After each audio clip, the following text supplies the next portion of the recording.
한동훈 후보와 원희룡 후보의 설전을 듣고 오겠습니다. 설사 주변이 다 반대한다 한들 그 사안의 당사자가, 그것도 대통령 연구인이 집권 여당이 책임자에게 그런 얘기를 하셨다면 대통령도 설득할 수 있는 한 줄기 빛, 최후의 희망이 열린 것 아니겠습니까? 없는 것도 만들어야 될 그런 총선 승리의 절박한 상황에서 혹시 총선을 고의로 패배로 이끌려고 한 게 아닌지. 선관위가 무서워서 맡아도 네거티브 안 하겠다고 하지 않았습니까? 굉장한 태세 전환을 보이셨는데 오늘 아침부터 다시 신나게 맡아도 하십니까? 칩니다. 저는 이런 다중인격 같은 구태 정치 청산되어야 한다라고 말씀드립니다. 늘 이런 식으로 오물을 끼얹고 도망가는 방식, 이게 원희룡 후보가 말하는 그 자랑스러운 정치 경험입니까? 그런 정치 경험 저는 배우고 싶지 않네요. 자, 이승훈 변호사님, 저희가 듣기에는 매우 민감한 말이 원희룡 후보 쪽에서 나왔어요.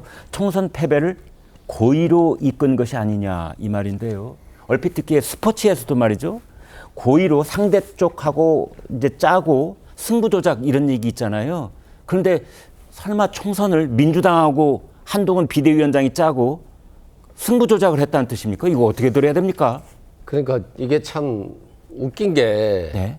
홍준표 대구시장이 한동훈을 막 까면서 네. 얘기를 하는데 외부자들이라는 표현들을 많이 쓰잖아요. 깠다는 말은 제가 공격했다는 말로 순화를 해서 말씀드리겠습니다. 이런 마치 윤석열 대통령을 공격하는 것처럼 느껴지는데 네. 원희룡 후보도 마찬가지예요. 지금 총선을 고의로 패배했다. 근데 그 이유가 한동훈 전 장관이 김건희 여사를 더 설득하지 못했기 때문이다. 라고 한다면 네. 윤석열 대통령은 김건희 여사의 남편이잖아요. 오히려 더 설득해야 되는데 한동훈 전 비대위원장한테 사퇴를 요구했단 말입니다. 네. 그러면 이게 지금 원희룡 후보가 완전히 지금 잘못 길을 가고 있다. 아니 보세요. 대통령의 부인이 국민들은 당무에 개입하고 당대표 경선에 개입했다라고 생각하는 거예요. 대통령의 부인이 가지고 있는 문자가 지금 계속 뿌려진다라고 하는 것들은 이게 대통령실의 품격과 격이 떨어지는 거거든요. 아니 사인 간의 어떤 문자나 녹음 내용을 유출하더라도 그런 것까지 유출해서라는 비판을 받는데 대통령과 대통령의 부인에 의한 상대방과의 대화 내용도 이렇게 유출된다라고 했을 때는 앞으로 이게 국민들이 신뢰할 수 있을까? 이 부분에 있어서 이러한 논란들은 원희룡 후보에게 굉장히 나쁘고 저는 이 논란 때문에 한동훈 전 비대위원장이 결선까지 가지 않고 한 번에 끝날 가능성이 아주 높아졌다라고 생각됩니다. 오히려? 네. 네.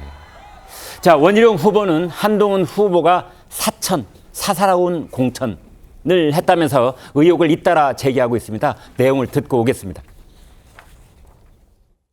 이번에 비례대표 공천은 실제로 추천을 갖다 놓고 넣고 빼고 하는 이런 과정이 흔히 말하는 그 지금 뭐 대통령실 이쪽은 다 배제된 상태에서 한동훈 위원장을 비롯한 한 5명 내외 많이 폐쇄적으로 논의를 했습니다. 그런데 여기에 들어간 명단들이 이 과정에서 갑자기 끼어든 사람들, 갑툭튀들이 많이 있었고요. 자, 송 국장님. 네.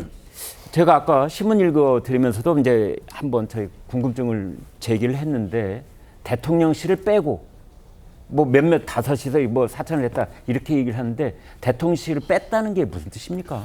일단 다른 총선 때 같으면은 그렇게 여당이면은 대통령의 입김이 많이 작용을 하죠. 어느 정도 뭐 몫이 있다 이런 말까지 나와요. 과거에는 그 청와대 몫이 몇 명이다. 아니 작용을 했다는 건 그 누구도 인정하지 않는 거고 그건 있더라도 비공개해야 되고. 근데 정가에서 그렇게 보통 이야기가 다 나오죠. 한 몇 명이 이제 청와대 몫이더라 뭐 이런 이야기가 이제 그런데 공개적으로 나오는데. 당권 후보가 대통령실 뺐다라고 말을 해버리는 것은 대통령실을 집어넣는 게 당연한 일이다라고 공개적으로 얘기하는 거잖아요.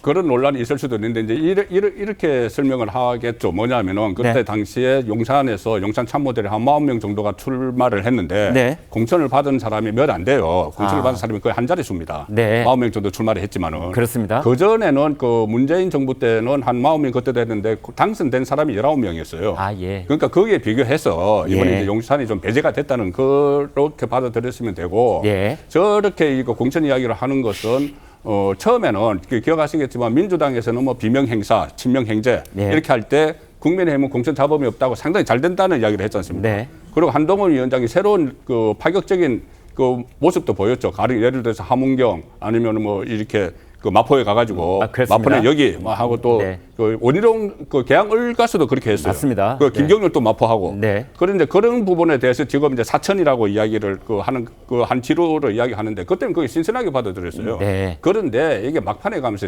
비례대표할 때부터 네. 비례대표할 때부터 뭔가 석연치 않다. 그래서 이철구 그때 의원이 항의를 하는 기자회견도 하고 했지 않습니까? 네, 그런 얘기가 예, 있었어요. 그래서 용산에서 또 추천한 사람이 배제됐다 이런 이야기도 네. 나왔고 막판에 네. 그랬어요. 네, 저도 들었던 이름이 몇몇 있습니다. 그렇습니다. 네. 그리고 또 하나 결정적으로 저렇게 이야기하는 게 그 서울의 강남 지역과 대구 같은데 몇 곳을 국민공천제라고 해가지고 돌려버렸어요, 갑자기. 네. 그때 국민공천제로 나왔던 사람이 잘 모르는 사람이다. 저 기존에 이제 여권 안에서는 그런 말이 있기 때문에 전 논란이 그때 좀 있었는데 그래서 원희룡 후보가 바로 그 점을 그 지적하고 점을 있는 지금 것. 지적을 하고 있는 겁니다. 알겠습니다.